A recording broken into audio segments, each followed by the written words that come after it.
Hello दोस्तों, मैं आपका गाइड, आपका दोस्त अनुराग पांडे और आप देख रहे हैं हमारा यूट्यूब चैनल। आधुनिक भारत का इतिहास चल रहा था, इसमें 10 वीडियो कंप्लीट हुए थे। ठीक है, 10 वीडियो हमने कांग्रेस से पहले की संस्थाएं, कांग्रेस, भारतीय राष्ट्रीय कांग्रेस, फिर उसके अधिवेशन, उसमें क्या क्या हुआ, कौन कौन किसने किसने अध्यक्षता की, फिर कांग्रेस का विभाजन हुआ, गर्म दल और नरम दल, इन सब के बारे में हमने जाना है। ठीक है, आज हम देखेंगे कांग्रेस का बनारस, कलकत्ता, सूरत अधिवेशन। ठीक है, तो इम्पोर्टेंट होंगे, वीडियो को लास्ट तक जरूर देखें।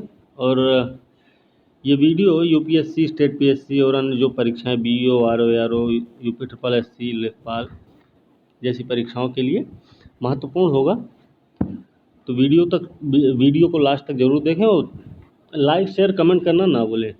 साथ में चैनल को सब्सक्राइब करें। चलिए शुरू करते हैं आज का वीडियो। तो कांग्रेस का बनारस, कलकत्ता और सूरत अधिवेशन। ठीक है, आपको पता है हमने एक चीज़ बताया था कि पहली बार गांधी जी पहली बार कांग्रेस के किस अधिवेशन में शामिल हुए थे। पहली बार किस अधिवेशन में शामिल हुए थे। अगर आपने वीडियो को ध्यान से देखा है पिछले वाले, तो आप बता सकते हैं सही सही। ठीक है, शामिल हुए थे और उस अधिवेशन की अध्यक्षता किसने की थी, ये बताना है। ठीक है, तो ये कमेंट करके ज़रूर बताएं कि गांधी जी पहली बार किस अधिवेशन में शामिल हुए थे और उस अधिवेशन की अध्यक्षता किसने की थी, ये चीज़ आपको बतानी है। ठीक है, चलिए शुरू करते हैं। आज का वीडियो क्या है, बनारस, कलकत्ता और सूरत का अधिवेशन। ठीक है, तो बनारस, कलकत्ता और सूरत का अधिवेशन जो हुआ है वो लगातार हुए हैं तीनों, जैसा कि देख रहे हैं आप लोग कि 1905, 1906 और 1907 में लगातार तीनों। ठीक है, तो सबसे पहले बनारस में हुआ है। तो बनारस में अध्यक्ष कौन रहे हैं, गोपाल कृष्ण गोखले। ठीक है, बनारस अधिवेशन की विशेषता रही है कि यहाँ पे स्वराज प्रस्ताव पर चर्चा हुई थी। स्वराज स्वराज प्रस्ताव पर यहाँ पे चर्चा हुई थी। कहाँ पे, बनारस अधिवेशन 1905 में गोपाल कृष्ण गोखले की अध्यक्षता में। ठीक है, गोपाल कृष्ण गोखले ने बनारस अधिवेशन की अध्यक्षता जब की थी 1905 में, उन्होंने वहीं पर भारत सेवक समाज, कई बार इनकी संस्था के बारे में भी प्रश्न आ जाता है कि सर्वेंट्स ऑफ इंडिया सोसाइटी या फिर भारत सेवक समाज की स्थापना किसने की थी और कब की थी, कहाँ की थी। तो गोपाल कृष्ण गोखले ने 1905 में बनारस में सर्वेंट्स ऑफ इंडिया सोसाइटी या फिर भारत सेवक समाज की स्थापना की थी। ये बात आपको ध्यान में रखनी है। ठीक है, और इन्होंने ही अध्यक्षता भी की थी बनारस अधिवेशन की। ठीक है,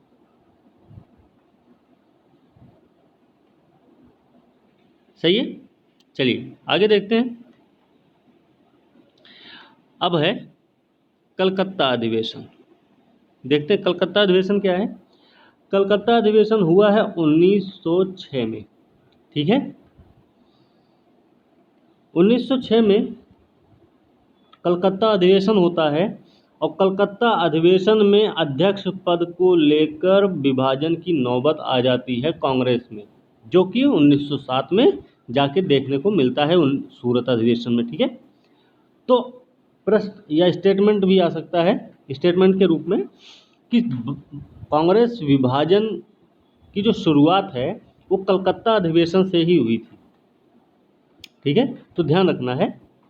तो अध्यक्ष पद को लेकर विभाजन की नौबत आई कलकत्ता अधिवेशन 1906 में। अध्यक्ष रहे हैं दादा भाई नौरोजी। ठीक है, दादा भाई नौरोजी कलकत्ता अधिवेशन की अध्यक्षता की है। अध्यक्ष पद को लेकर विभाजन की नौबत आई यहाँ पे। पहली बार 1906 के कलकत्ता अधिवेशन में स्वराज की मांग की गई, वो भी नौरोजी के द्वारा। नौरोजी मतलब अध्यक्ष जो हैं, उन्हीं के द्वारा स्वराज की मांग की गई थी 1906 के कलकत्ता अधिवेशन में। यहाँ पे स्वदेशी बहिष्कार, राष्ट्रीय शिक्षा संबंधी प्रस्ताव पारित किए गए। ध्यान रखना कौन कौन से प्रस्ताव पारित हुए हैं। स्वदेशी बहिष्कार, राष्ट्रीय शिक्षा संबंधी प्रस्ताव। तो ध्यान रखना है ये अधिवेशन हुआ है बंगाल विभाजन के बाद, बंगाल विभाजन के जस्ट बाद हुआ है। ठीक है, ये भी ध्यान रखना है। ठीक है, तो स्वदेशी बहिष्कार राष्ट्रीय शिक्षा संबंधी प्रस्ताव पारित हुआ है। यहाँ पे नौरोजी ने अध्यक्षता की थी और नौरोजी ने पहली बार यहाँ पे स्वराज की मांग की थी।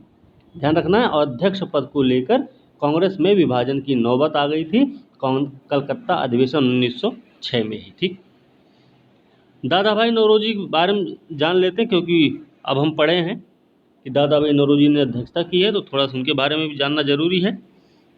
क्या है भाई? दादा भाई नौरोजी को grand old man of India कहा जाता है। ठीक है, इन्होंने एल्फिंस्टन कॉलेज, ठीक है, बम्बई में गणित और भौतिकी के प्रोफेसर नियुक्त हुए। एल्फिंस्टन कॉलेज में पढ़े हैं ये। गणित और भौतिकी के बम्बई में गणित और भौतिकी के प्रोफेसर नियुक्त हुए थे। कौन? दादा भाई नौरोजी। ठीक है, इसके अलावा रफ्त गुफ्तार के संपादक भी रहे हैं, जिसका संपादन 1891 में किया गया था। 1891 में रफ्त गुफ्तार 1851 की बात है। ठीक है, 1851 में रफ्त गुफ्तार का संपादन दादा भाई नौरोजी ने किया था। ये बात आपको ध्यान रखनी है। ठीक है, चलिए आगे देखते हैं। अब आ गए सूरत अधिवेशन पे। 1906 के कलकत्ता अधिवेशन में बंटवारे की नौबत आ गई है। 1907 का सूरत अधिवेशन है, अभी वो मामला चल रहा है। यहाँ पे कांग्रेस का विभाजन हो ही गया। अब वही अध्यक्ष पद को लेकर ही हुआ है। ठीक है, अध्यक्ष पद को ही लेकर कांग्रेस का विभाजन सूरत अधिवेशन 1907 में हुआ। हमने आपको बताया था 1916 लखनऊ अधिवेशन में जहाँ पे मुस्लिम लीग कांग्रेस का समझौता हो रहा था, वहीं पे फिर से दोनों गुटों का मिलन हुआ है। ठीक है, ये चीज़ आपको ध्यान रखनी है। ये देखिए अध्यक्ष पद को लेकर ही विभाजन हुआ। ठीक है, देखो वहाँ पे अध्यक्ष पद के लिए क्या था, सूरत में उग्रवादी जो थे या फिर उग्रवादी या चरमपंथी या गर्मपंथी विचारधारा वाले जो थे, वो लाला लाजपत राय का समर्थन कर रहे थे कि लाला लाजपत राय को अध्यक्ष बनाया जाए। ठीक है, लेकिन उदारवादी क्या कह रहे थे, नहीं, रास बिहारी घोष को अध्यक्ष बनाया जाए। तो अध्यक्ष पद को ही लेकर कलकत्ता अधिवेशन में भी बंटवारे की नौबत आई, लेकिन वहाँ बंटवारा नहीं हो पाया। सूरत अधिवेशन में बंटवारा हो ही गया था। ठीक, तो अध्यक्ष कौन बने अंततः? रास बिहारी घोष अध्यक्ष बने थे। सूरत अधिवेशन 1907 की अध्यक्षता रास बिहारी घोष ने की थी। ठीक है, चलिए आगे देखते हैं। आगे है मुस्लिम लीग। ये खत्म हुआ कि बनारस, कलकत्ता और सूरत अधिवेशन, ये तीनों बातें क्लियर हो गई होंगी। ठीक है, चलिए मुस्लिम लीग का गठन की बात करते हैं। मुस्लिम लीग 1906 में इसका गठन हुआ है। मुस्लिम लीग का देखते क्या है। आगा खां के नेतृत्व में किया गया है। शिमला प्रतिनिधि मंडल, ठीक है, शिमला प्रतिनिधि मंडल हुआ था ना, शिमला प्रतिनिधि मंडल भेजा गया था आगा खां के नेतृत्व में। उद्देश्य था कि मुसलमानों के हितों का संरक्षण करना। शिमला प्रतिनिधि मंडल मुस्लिम लीग की तरफ से भेजा गया था, मुस्लिमों की तरफ से भेजा गया था। एक शिमला प्रतिनिधि मंडल था, किसके नेतृत्व में? आगा खां के नेतृत्व में। उद्देश्य था मुसलमानों के हितों का संरक्षण करना। ठीक है। अखिल भारतीय मुस्लिम शैक्षिक सम्मेलन बुलाया गया ढाका में। ठीक है, क्या बुलाया गया है? अखिल भारतीय मुस्लिम शैक्षिक सम्मेलन ढाका में बुलाया गया है। इसी के दौरान नवाब सलीमुल्लाह थे। इन्होंने अखिल भारतीय मुस्लिम लीग के गठन का प्रस्ताव किया। ध्यान रखना है, मुस्लिम लीग का गठन कब हुआ है कि ढाका में अखिल भारतीय मुस्लिम शैक्षिक सम्मेलन का आयोजन हुआ है। उसी समय नवाब सलीम उल्लाह खान ने अखिल भारतीय मुस्लिम लीग के गठन का प्रस्ताव किया और मोहसिन उल मुल्क वकार उल मुल्क को सचिव नियुक्त किया गया। मोहसिन उल मुल्क, वकार उल मुल्क, इन दोनों को इसका सचिव नियुक्त किया गया। किसका? अखिल भारतीय मुस्लिम लीग का। ठीक है, तो मुस्लिम लीग का गठन कब हो रहा है? अखिल भारतीय मुस्लिम शैक्षिक सम्मेलन ढाका में आयोजन हुआ है। इसी के दौरान नवाब सलीमुल्लाह खान ने अखिल भारतीय मुस्लिम लीग के गठन का प्रस्ताव किया और उसी में कौन? मोहसिन उल मुल्क और वकार उल मुल्क को क्या सचिव नियुक्त किया गया था। ठीक है। मुस्लिम लीग का मुख्यालय बना था कौन? कहाँ? लखनऊ में। लखनऊ में मुस्लिम लीग का मुख्यालय बनाया गया। ढाका में गठन किया गया है और लखनऊ में इसका मुख्यालय बनाया गया। आगा खां जो थे ये पहले अध्यक्ष थे। ध्यान रखना है कि आगा खां पहले अध्यक्ष रहे हैं इसके। ठीक है। नवाब सलीमुल्लाह कौन थे? उन्होंने प्रस्ताव किया था कि अखिल भारतीय मुस्लिम लीग का गठन किया जाए और आपके मोहसिन उल मुल्क, वकार उल मुल्क को सचिव नियुक्त किया गया था। पहले अध्यक्ष रहे हैं आगा खां। इसके उद्देश्य क्या रहा है ये ध्यान रखना। ठीक है। रहा है ब्रिटिश सरकार के प्रति मुसलमानों में निष्ठा बढ़ाना। ब्रिटिश सरकार के प्रति मुसलमानों में निष्ठा बढ़ाना, अन्य संप्रदायों के प्रति कटुता की भावना को बढ़ने से रोकना। ध्यान रखना है, ऐसा नहीं कि वो दूसरों के प्रति जहर भरना था या दूसरों के प्रति कुछ बैर भाव जैसा व्यवहार रखना था। इसका एक उद्देश्य ये भी था कि जो दूसरे संप्रदाय के लोग हैं उनके प्रति प्रेम भाव रखा जाए। ठीक है, मतलब कटुता की भावना को बढ़ने से रोकने का मतलब क्या है कि प्रेम भाव बनाए रखना है दूसरे संप्रदायों से भी। ठीक है, ये भी एक उद्देश्य था इसका। मुसलमानों के अधिकारों की रक्षा और उनका विस्तार करना, ये भी एक इनका उद्देश्य था। तो इनके सारे उद्देश्य ध्यान रखना है। हो सकता है स्टेटमेंट में ये आ जाए और ये आपको ये स्टेटमेंट गलत लग जाए, तो गलत नहीं होना चाहिए। ये स्टेटमेंट भी सही है कि दूसरे संप्रदायों के प्रति अगर कटुता बढ़ रही है तो उसको रोकना है। मुस्लिम लीग का एक उद्देश्य ये भी था। ठीक है,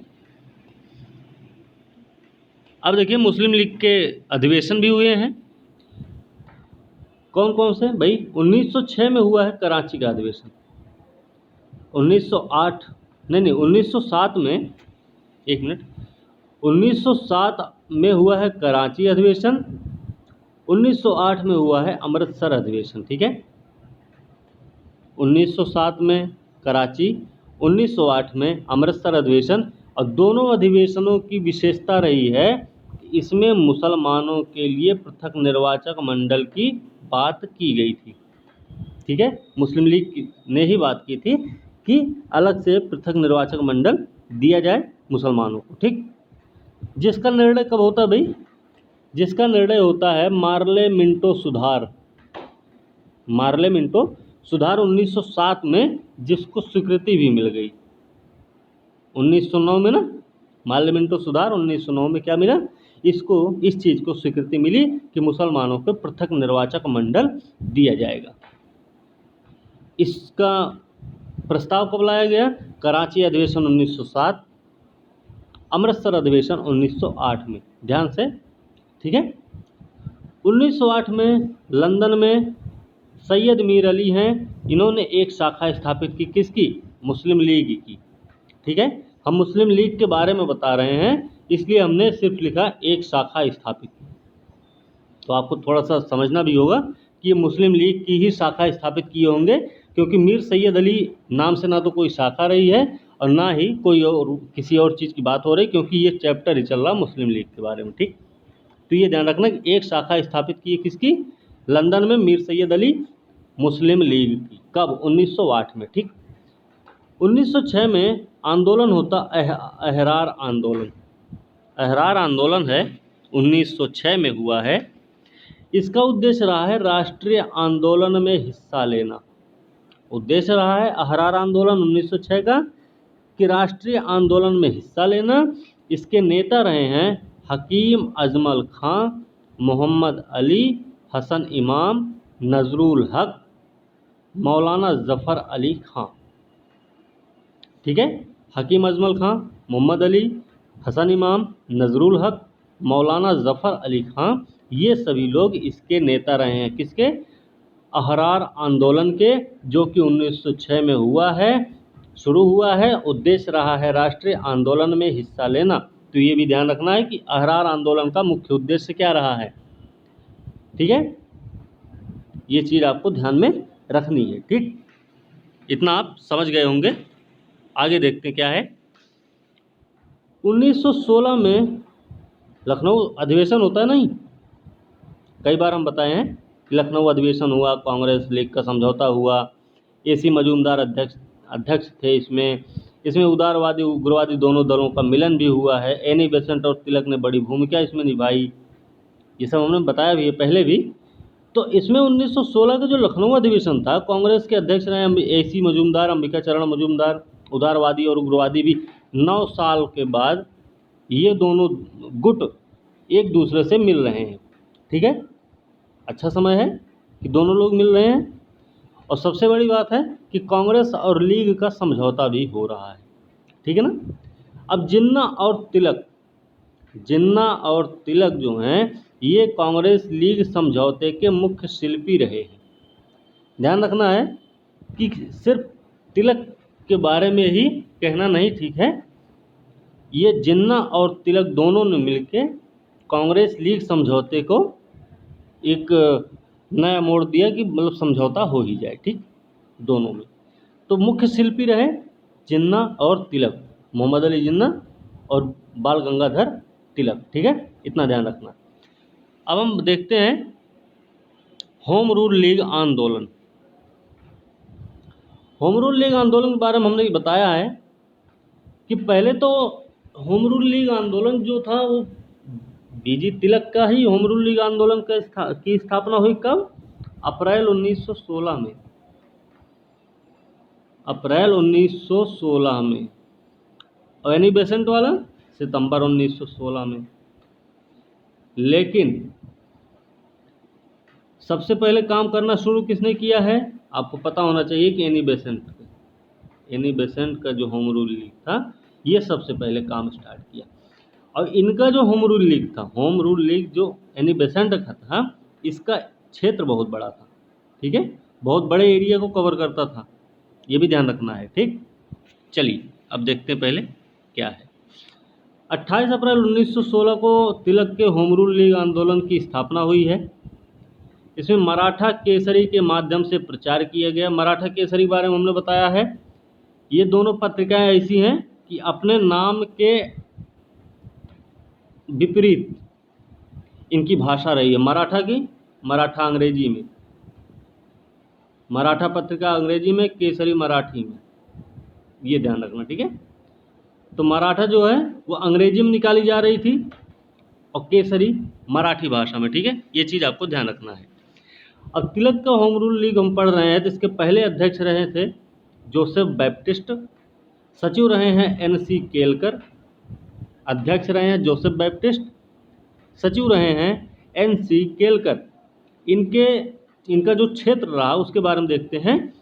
तो इसमें कर्नाटक है, महाराष्ट्र है, बम्बई को छोड़ के, बम्बई नहीं शामिल है तिलक के होम रूल लीग में। ठीक है, मध्य प्रांत मतलब आज का मध्य प्रदेश। ठीक है, फिर बरार।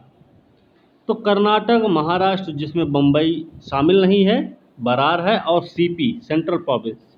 ठीक है, इतने क्षेत्रों में तिलक का होम रूल लीग काम कर रहा है। ठीक, इनका क्षेत्र इतना बड़ा है।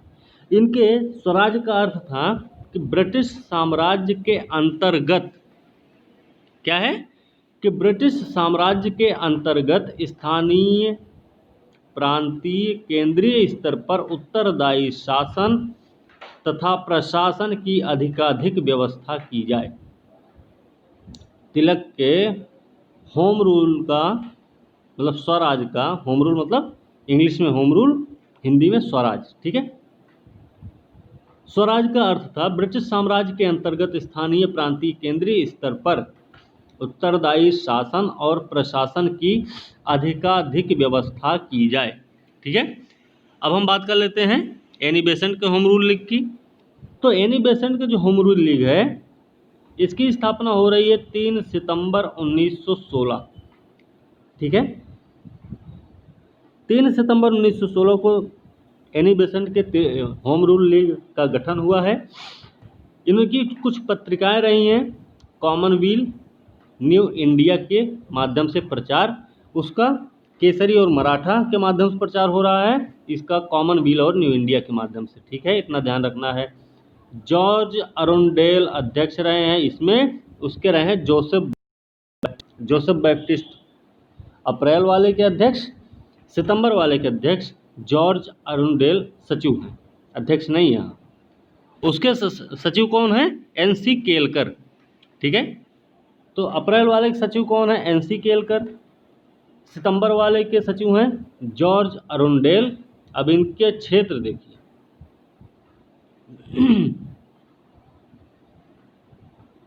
कर्नाटक, महाराष्ट्र, मध्य प्रांत और बरार, क्योंकि कर्नाटक, महाराष्ट्र, मध्य प्रांत और बरार में तिलक का होम रूल लीग काम कर रहा था, जिसमें मुंबई को शामिल नहीं किया गया था, ठीक है। तो मुंबई जो है, मुंबई में एनी बेसेंट का होम रूल लीग काम कर रहा है। बाकी इन चारों क्षेत्रों को छोड़ दिए जाए, पूरे भारत में एनी बेसेंट का होम रूल लीग फैला हुआ था, ठीक है, ये ध्यान रखना है। मतलब ये चारों क्षेत्र जो हैं आपके, ये हैं तिलक के होम रूल लीग के, ठीक है। उनमें बम्बई नहीं शामिल था, उनकी मुंबई, तो मुंबई को हम एनी बेसेंट के उसमें शामिल करेंगे। तो मुंबई को लीजिए और बाकी पूरे भारत में इन चार क्षेत्रों को छोड़ के, कर्नाटक, महाराष्ट्र, मध्य प्रांत और बरार, इन चारों को छोड़ के मुंबई को लेकिन शामिल करके बाकी जो पूरा भारत है वहाँ पर इनका होम रूल लीग चल रहा था, ठीक। इनके स्वराज का मतलब भी तिलक के ही समान था, ये भी इनका भी यही मतलब था स्वराज का, कि प्रांतीय, केंद्रीय, स्थानीय स्तर पर क्या हो, उत्तरदायी शासन की व्यवस्था की जाए, ठीक है। तो इनका भी यही मतलब था। उद्देश्य क्या था इनका? उद्देश्य था धार्मिक स्वतंत्रता, राष्ट्रीय शिक्षा, सामाजिक और राजनीतिक सुधार। धार्मिक स्वतंत्रता, राष्ट्रीय शिक्षा और सामाजिक तथा राजनीतिक सुधार एनी बेसेंट के होम रूल लीग का उद्देश्य रहा है, ठीक है। अब हम इनके बारे में पढ़ रहे हैं, एनी बेसेंट के बारे में, तो अगर हम थियोसॉफिकल सोसाइटी के बारे में ना जाने तो गलत होगा, ठीक। क्यों? क्योंकि प्रश्न यहाँ से भी आते हैं। तो थियोसॉफिकल सोसाइटी 1889 में 1889, 89 ना समझ में आए हो सकता है, तो 1889 है, ठीक है। थियोसॉफिकल की सदस्य बनी 1889 में। और ये थियोसॉफिकल सोसाइटी कब स्थापित की गई थी? 1875 में मैडम ब्लवत्स्की और कर्नल अलकॉट के द्वारा अमेरिका में इसकी स्थापना हुई है। किसकी? थियोसॉफिकल सोसाइटी की स्थापना 1875 में कर्नल अलकॉट और मैडम ब्लवत्स्की के द्वारा अमेरिका में किया गया, और इसकी सदस्य बनी है एनी बेसेंट 1889 में, ठीक है, ध्यान रखना है थोड़ा सा। आगे देख लें, ठीक है, अभी टाइम है, चलिए आगे और देख लेते हैं। बस यहीं तक। उम्मीद है कि वीडियो आपको समझ में आई होगी, ठीक है। और वीडियो अच्छी लगी है तो लाइक, शेयर, कमेंट जरूर करें, और जो हमने प्रश्न पूछा है वो ज़रूर बताना है आपको, ठीक है। और बाकी नेक्स्ट वीडियो के साथ हम कल मिलेंगे, तब तक के लिए धन्यवाद।